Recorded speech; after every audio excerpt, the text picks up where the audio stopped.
भागवत में लिखा है घी पी करके रहना चाहिए। अब घी तो डॉक्टर मना कर दिया, रोटी में मत चुपड़ो भैया, कोलेस्ट्रॉल बढ़ जाएगा। तो घी पी करके कैसे रहें?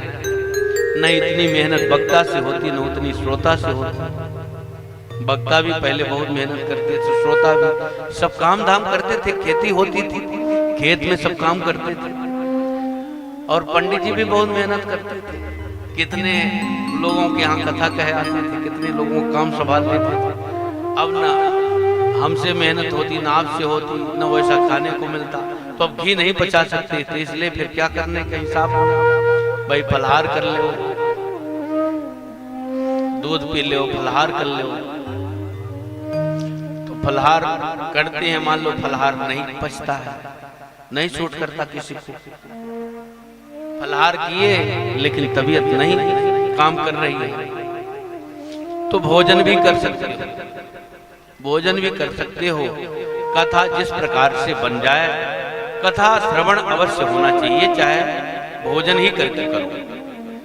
फलहार की बात इसलिए कही गई है कि निद्रा न आवे, कथा के समय निद्रा न आवे, इसलिए फलहार करके यानी हल्का पेट रहना चाहिए।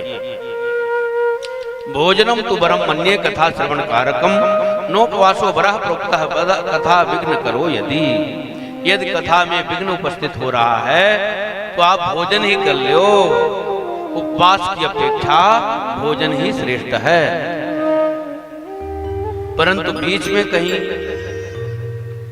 एकादशी व्रत फंस जाए तो अवश्य करके एकादशी व्रत रहना चाहिए। ये नहीं कि एकादशी व्रत न रहे, एकादशी को फलहार करके रहना चाहिए, अन्न नहीं पाना चाहिए। कोटो काटा, सिंघाड़े काटा, रोटी बनाओ, पूड़ी बनाओ, परवल पपीता लौकी तोरैया जो कुछ भी हो, बढ़िया दूध मलाई, फलहार करो, मेवा पाओ, मिष्ठान पाओ, फलहारी चीज पाओ। अन्न का उपयोग नहीं करना चाहिए। और एक बार में न संतोष हो तो 2 बार पाओ, 2 बार में न हो तो 4 बार, 4 बार में नहीं तो 11 बार। लेकिन फलहार करके रहो, चाहे एकादशी को 11 बार पाओ, परंतु फलहार ही करो, अन्न मत पाओ। मेरी बिल्कुल रोक नहीं है कि आप लोग फलहार करो तो एकदम बस रात्रि में पाओ, दिन भर कुछ पाओ ही नहीं। 11 बार पाओ लेकिन अन्न मत पाओ। वैसे दिन भर खाओगे ही नहीं तबीयत खराब हो जाएगी। फलहार मतलब ऐसा थोड़ी कि जान दे देना, परंतु संतोष भर पा लो और प्रेम से व्रत रहो।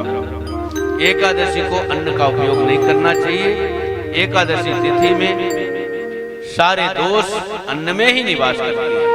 संसार के जितने दोष हैं एकादशी तिथि में अन्न में ही आकर के बैठ जाते हैं।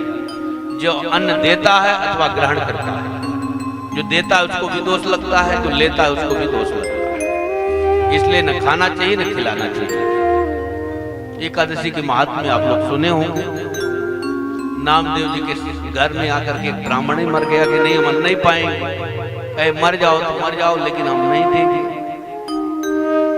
फिर नामदेव जी जो है भगवान का स्मरण किए, ठाकुर जी की कृपा से वह जीवित हो गया। कहने का मतलब एकादशी में अन्न देना भी नहीं चाहिए न लेना चाहिए। आइए आगे बढ़ते हैं। भगवान के भक्तों ने, सुंदर सनत कुमारों ने भागवत की महिमा को मुक्त कंठ से गाया और नारद जी महाराज ने सुना। भक्ति महारानी का हृदय प्रसन्न हो गया, ज्ञान वैराग्य का बुढ़ापा दूर हो गया और भगवान के सभी पार्षद प्रकट हुए। प्रकट होकर के सुंदर कीर्तन किया और कीर्तन के मध्य में भगवान श्री हरि प्रकट हुए और भगवत पार्षदों को ने प्रार्थना किया, हे भगवान, जैसे आप आज हमारे कथा कीर्तन से प्रकट होकर के मुझे दर्शन दे रहे हैं, इसी प्रकार से संसार में कोई भी कथा कीर्तन में बैठे, कथा कीर्तन करे तो आप उनको दर्शन दें। भगवान ने एवं मस्तु कहा। भगवत पार्षद भगवान की कृपा को प्राप्त करके गदगद हुए। इधर ठाकुर जी अंतर ध्यान हो गए। आप लोगों ने जो भागवत का महात्मा सुना, यह भागवत का महात्मा सनत कुमारों ने नारद जी को यह प्रसंग सुनाया और सुखदेव जी महाराज ने परीक्षित जी को सुनाया तथा श्री